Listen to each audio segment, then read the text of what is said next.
मस्तिष्कीय कोशिकाएं और चेतना।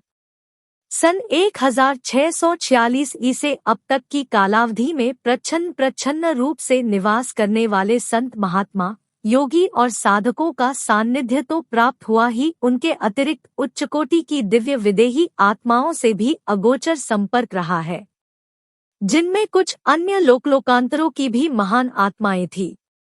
विदेही हो अथवा लोकांतरों की हो आत्माएं, उन सब का संबंध यदि विचारपूर्वक देखा जाए तो मनुष्य की मस्तिष्कीय कोशिकाओं से संपर्क बराबर बना रहता है। इस रहस्य से बहुत कम लोग ही परिचित हैं। आगे के विषयों को समझने के लिए मस्तिष्कीय कोशिकाओं के विषय में वैज्ञानिक दृष्टि से जान लेना आवश्यक है।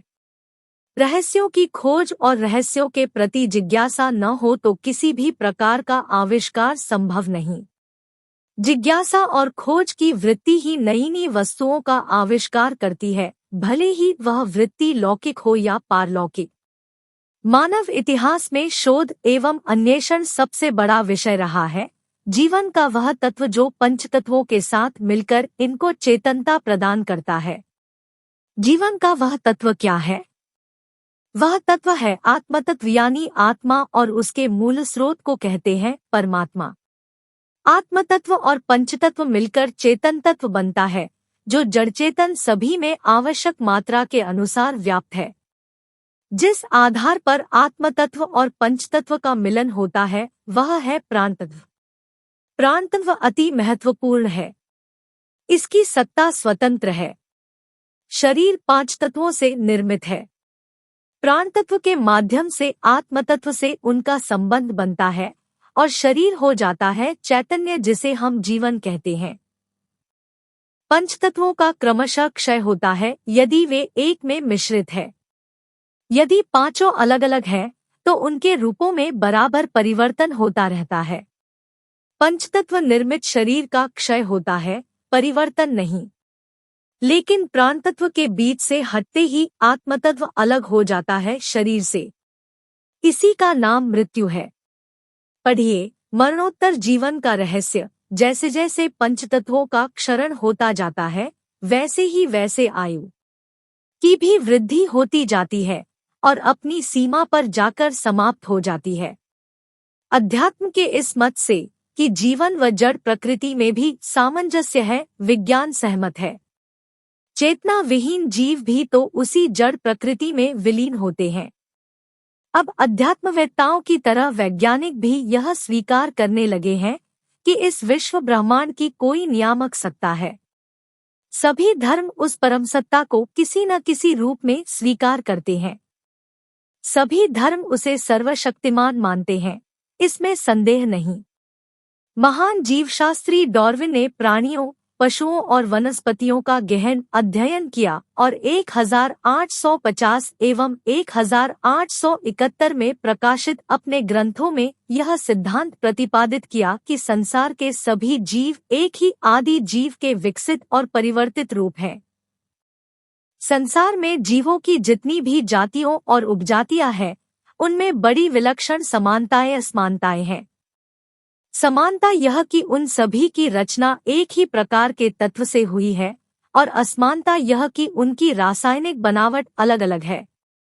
आगे चलकर वैज्ञानिक Mendel, Hugo de Vries, doctor James Watson और डॉक्टर फ्रांसिस क्रिक ने इस संबंध में और भी शोध किए।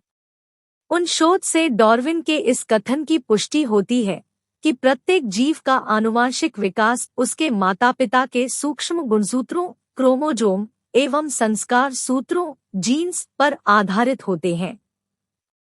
यह गुणसूत्र एवं संस्कार सूत्र प्रत्येक जीव में पाए जाते हैं। प्राणियों की संरचना एवं उनकी विविधता इन्हीं पर आधारित है। वीर्य, जिसे तंत्र में शुक्र बिंदु कहते हैं, उसमें क्रोमोजोम और जीन्स ये दोनों उचित मात्रा में रहते हैं। दोनों को किसी भी अवस्था में बदला नहीं जा सकता। हाँ, एक बात अवश्य है कि दोनों में कुछ न कुछ रासायनिक संरचना की विविधता अवश्य पाई जाती है। ऐसा ही प्रतिपादन आर्ष ग्रंथों में भी मिलता है।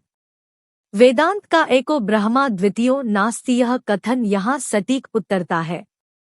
वेदांत का यह प्रतिपादन लाखों वर्ष पूर्व लिखा गया था। जब हम अकेले वेदांत की कसौटी पर कसते हैं तो उसकी परिपूर्णता व वैज्ञानिकता में कोई संदेह नहीं रह जाता।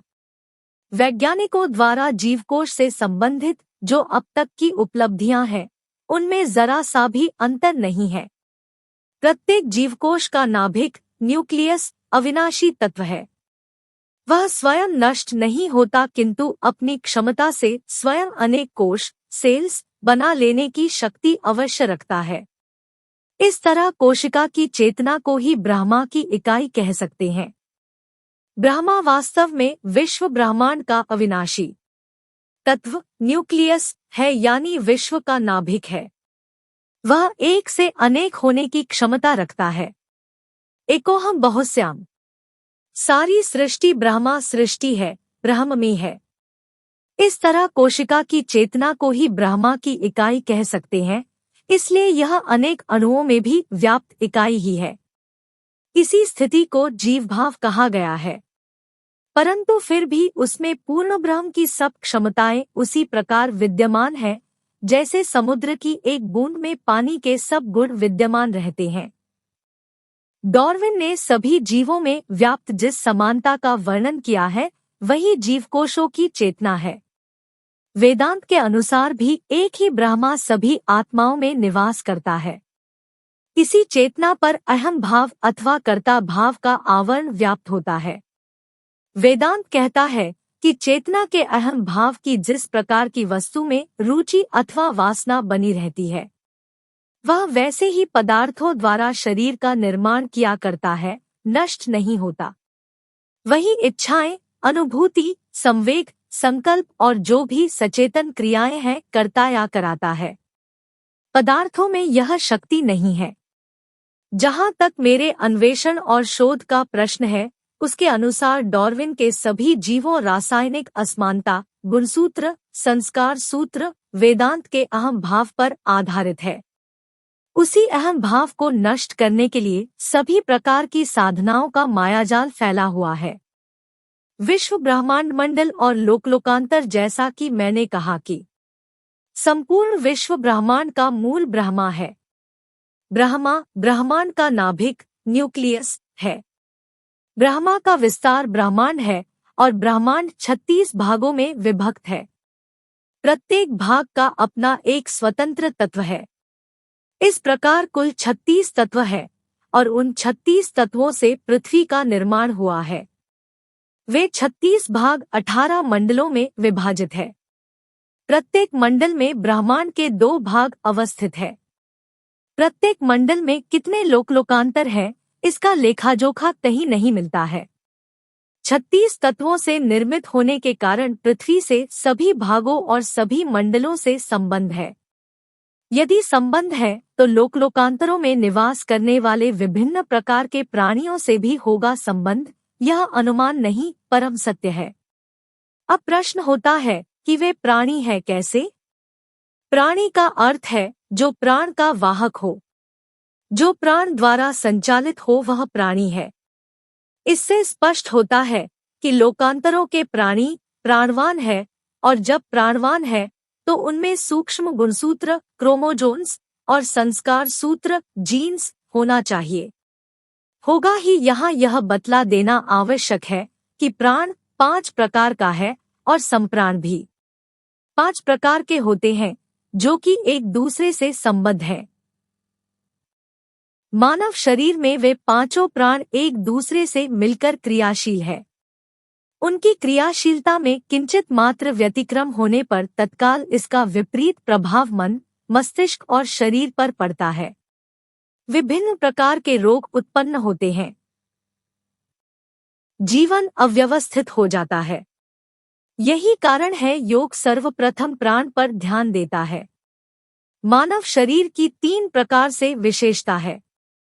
पहली विशेषता यह है कि उसके पास मन है, जबकि विश्व ब्रह्मांड में मन किसी भी प्राणी के पास नहीं है। दूसरी विशेषता यह है कि उसमें 5 प्रकार के प्राणों का संयोजन है, और तीसरी विशेषता यह है कि उसमें कर्म करने की क्षमता है, जबकि विश्व ब्रह्मांड के किसी भी प्राणी के पास कर्म शरीर नहीं है, यदि है तो भोग शरीर है। मानव शरीर यदि कर्म शरीर है तो भोग शरीर भी है।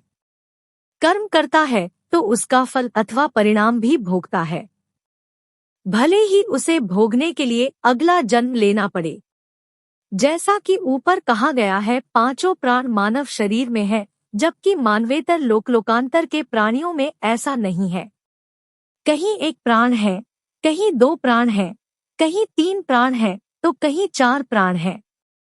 संयुक्त रूप से पांचों प्राण एक ही स्थान पर है, तो वह है मानव शरीर के पास। मानव के प्रति आकर्षण इन सारी विशेषताओं के कारण समस्त लोकांतरों के प्राणी आदिकाल से मनुष्य के प्रति आकर्षित होते रहे हैं और रहे हैं, मानव शरीर प्राप्त करने के लिए इच्छुक। मनुष्य तो जिज्ञासु प्रवृत्ति का है। लोकांतरों अथवा पारलौकिक जगत के प्रति सदैव से मनुष्य जिज्ञासु और उत्कंठित रहा है और आज भी है। ग्रह नक्षत्रों पर जाने का वैज्ञानिक अभियान इसी प्रवृत्ति की ओर संकेत करता है। पारमांसिक जगत पर अध्ययन करते समय मैंने मनुष्य को अपने अन्वेषण के केंद्र में रखा था। इस दिशा में स्वतंत्र रूप से मुझे उपलब्धियां हुई। उसके अनुसार इस ब्रह्मांड में सबसे विचित्र और रहस्यमय प्राणी यदि कोई है तो वह है मनुष्य। वर्तमान युग विज्ञान का युग है। प्राक्काल से ही मनुष्य संपूर्ण सृष्टि और ब्रह्मांड के रहस्यों की खोज में लगा है। योगतंत्र, ज्योतिष आदि जितने गुह्य शास्त्र है उसी के परिणाम है। लेकिन इधर जो इस दिशा में वैज्ञानिक दृष्टिकोण खोजे हो रही है, उनके परिणाम स्वरूप मनुष्य पृथ्वी से अंतरिक्ष तक बिना किसी रुकावट के भ्रमण कर रहा है। बिना किसी भौतिक माध्यम से ही अंतरिक्ष में भेजे गए उपग्रहों से संकेत ग्रहण कर रहा है, वहां का चित्र भी ले रहा है। यहाँ तक कि उपग्रहों पर रहने की भी कल्पना करने लगा है। यदि विचारपूर्वक देखा जाए तो मनुष्य स्वयं एक ऐसी रहस्यमय शक्ति का स्वामी है जिसे चेतना कह सकते हैं। मानव शरीर में सबसे अधिक महत्वपूर्ण, मूल्यवान और रहस्यमय कोई अंग है तो वह है मस्तिष्क। विज्ञान मस्तिष्क के रहस्य को अभी तक 10% ही जान समझ सका है। मस्तिष्क में अरबों कोशिकाएं हैं, जिनमें से बराबर विद्युत चुंबकीय तरंगें विकीर्ण होती रहती है, जो ब्रह्मांडीय विद्युत चुंबकीय तरंगों में मिलकर पूरे विश्व में फैल जाती है। जब हम ध्यानावस्था में रहते हैं उस समय वे अदृश्य तरंगें अल्ट्रासोनिक ध्वनि उत्पन्न करती है और अधिक से अधिक मात्रा में विकीर्ण होती है। हम ध्यानावस्था में जिस देवी देवता का ध्यान करते हैं उनके स्वरूप का निर्माण ब्रह्मांडीय तरंगों की सहायता से करती है ईथर में। धर्म की ही तरह विज्ञान ने भी मस्तिष्क की रचना और उसकी कार्य प्रणाली पर प्रकाश डालने का प्रयास किया है और यह भी जानने का प्रयत्न किया है कि मस्तिष्क के पीछे संचालन शक्ति कौन सी है, और वह शक्ति है चेतना, और वह चेतना एकांकी नहीं है। वह संपूर्ण ब्रह्मांड में व्याप्त विराट चेतना का एक लघु अंश है। विराट चेतना को ही पराचेतना कहते हैं। मस्तिष्क चेतना का बराबर संबंध बना रहता है पराचेतना से, इसमें कोई संदेह नहीं। यदि विचारपूर्वक देखा जाए तो हमारा जो आंतरिक व्यक्तित्व है वह मस्तिष्क चेतना द्वारा संपूर्ण विश्व ब्रह्मांड से जुड़ा हुआ है। दूसरी ओर जुड़ा हुआ है कोशिकाओं से विकीर्ण होने वाली विद्युत चुंबकीय तरंगों द्वारा भी। यहाँ यह स्पष्ट कर देना आवश्यक है कि मस्तिष्क चेतना ही कोशिकाओं में विद्युत चुंबकीय तरंगें उत्पन्न करती है। वास्तव में कोशिकाएं मानसिक चेतना द्वारा ही क्रियाशील और चैतन्य होती है, जिनके परिणामस्वरूप में उनमें विद्युत चुंबकीय तरंगें उत्पन्न होती है। वे तरंगें वास्तव में मस्तिष्कीय ऊर्जा ही है।